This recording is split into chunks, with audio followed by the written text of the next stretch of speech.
Olá pessoal, tudo bem com vocês? No vídeo de hoje nós vamos falar um pouquinho sobre as variáveis econômicas, um pouquinho também sobre como as ideologias influenciam, as variáveis econômicas e como que isso traz em termos de reflexos práticos, para a vida das pessoas e das empresas.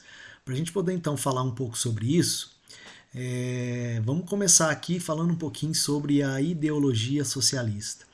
A ideologia socialista é aquela que aprova, um Estado grande, um Estado inchado, e que na verdade acaba tendo controle sobre a vida de todas as pessoas e de todas as empresas dentro, daquela região geográfica onde a ideologia socialista prevalece dentro daquele governo onde ela está implantada. Normalmente, quando o Estado está muito grande, muito inchado, ele começa também a se tornar ineficiente e também é muito mais fácil acontecer episódios aí de corrupção nesse Estado grande e inchado. Outro problema muito grave aí do Estado grande, do Estado inchado, são o excesso de gastos, que faz com que os governos tenham uma tendência a imprimir moedas para poder fazer face aí aos seus gastos ou aumentar a tributação sobre o setor produtivo para que ele possa arrecadar mais e então conseguir dar conta dos gastos. Isso acontece por causa do resultado fiscal. O resultado fiscal é tudo que o governo arrecada na forma de tributação, menos aquilo que o governo gasta, que a gente chama de gastos públicos. Então, já que no estado inchado do sistema socialista os gastos públicos são muito elevados, então é natural que o governo busque formas aí de aumentar a sua arrecadação. Porém, a impressão de moeda e a maior tributação, que são medidas já bastante antigas e tentadas por muitos anos, muitas décadas, começou a ser substituída por uma outra forma do governo fazer frente aos gastos públicos, que é a dívida pública. Na verdade, o que acontece? Nessa conta aqui do resultado fiscal, quando ela dá negativa, ou seja, quando os gastos públicos são maiores do que a arrecadação, a gente tem um resultado fiscal negativo, menor que zero, e isso a gente chama de déficit público. O déficit público ele é coberto, ele tem sido coberto recentemente pela emissão de títulos públicos, que faz com que o governo contrate uma dívida pública. Essa dívida pública nada mais é de que o governo transferir a sua falta de capacidade de se ajustar dentro dos gastos, dentro dos limites que ele poderia estar gastando, ele transfere então essa conta para que as gerações futuras paguem, quando ele emite títulos públicos para cobrir os gastos correntes do ano onde os gastos superaram a arrecadação. Só que essa dívida pública ela gera um problema econômico muito grave, muito sério. Na verdade, ela aumenta o nível de inflação e ela aumenta o nível de inflação na economia por um motivo muito simples. O excesso de gastos públicos representa um aumento de demanda. E a gente sabe da economia que toda vez que a demanda é maior do que a oferta, os preços vão subir. Mas não é somente isso. A dívida pública alta, uma dívida pública crescente, ela vai passar para o mercado uma sensação de maior risco. E por que maior risco? Porque o mercado fica esperando o governo tomar alguma medida para conter esse aumento de gasto ou conter esse déficit fiscal. E normalmente essas medidas que o governo toma são medidas que vão atrapalhar a estabilidade da economia. Então, a consequência de um déficit público muito alto, de uma dívida pública crescente, é o aumento dos preços com a inflação, mais riscos nos investimentos e, portanto, os investimentos privados tendem a cair.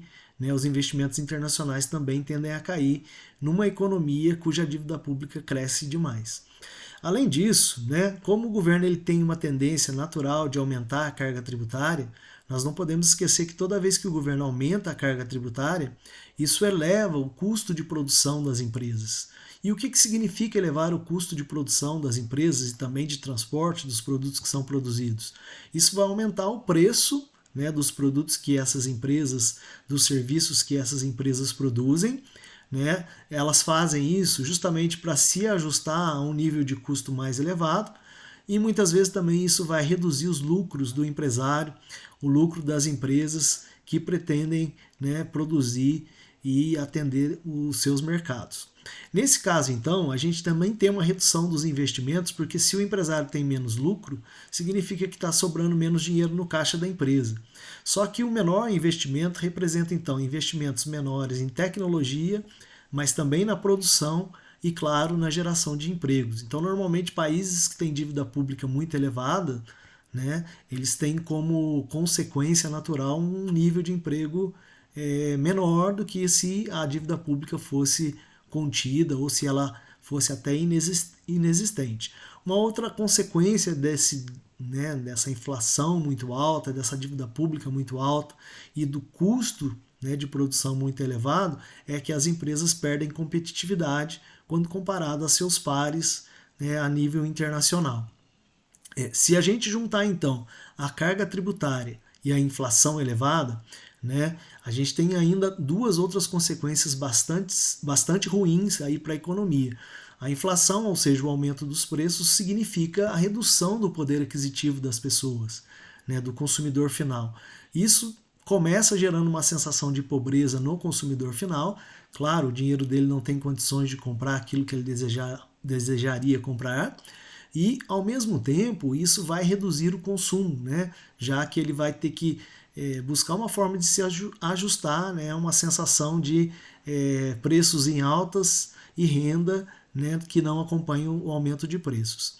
Além disso, a inflação elevada atrapalha também o planejamento, né, estratégico das empresas, né, o planejamento empresarial, uma vez que o empresário ele perde um pouco a noção de qual é o nível de preços que será praticado, né, no futuro próximo, né? Então isso vai fazer com que o empresário também aumente aquela sensação de risco ao fazer investimentos, né? Atrapalha então o planejamento e, claro, isso vai afetar o investimento, reduzindo novamente o investimento.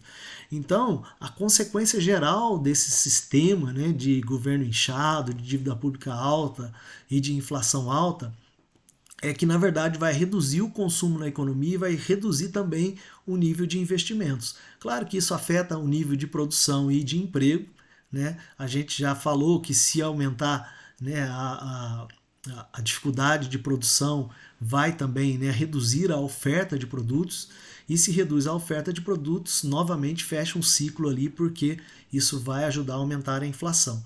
No final das contas, nós temos então um ciclo de pobreza, um ciclo vicioso, onde a pobreza vai aumentar e as pessoas e as empresas ficam cada vez mais dependentes do Estado, ou seja, começa a demandar dos governos que aumente ainda mais o tamanho do Estado e o ciclo se fecha, sendo que a pobreza então, né, se espalha por todo esse país e pode afetar, dependendo, né, várias gerações aí consecutivas com esse nível de gasto muito alto, com endividamento muito alto, com inflação e com a pobreza espalhando por toda a nação.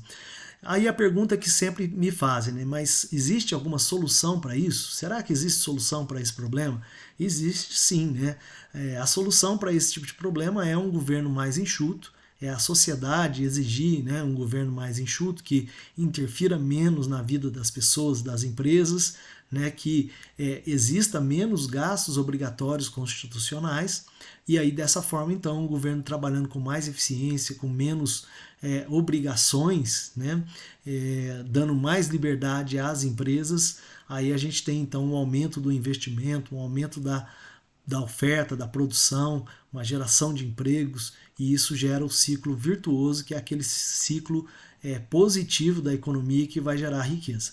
Então espero que vocês tenham gostado desse vídeo, né? Se inscreva no canal, dê suas sugestões, e nós estamos aqui, né, dispostos a falar um pouco mais de economia quando a gente vê essas demandas aí surgindo e essas dúvidas surgindo.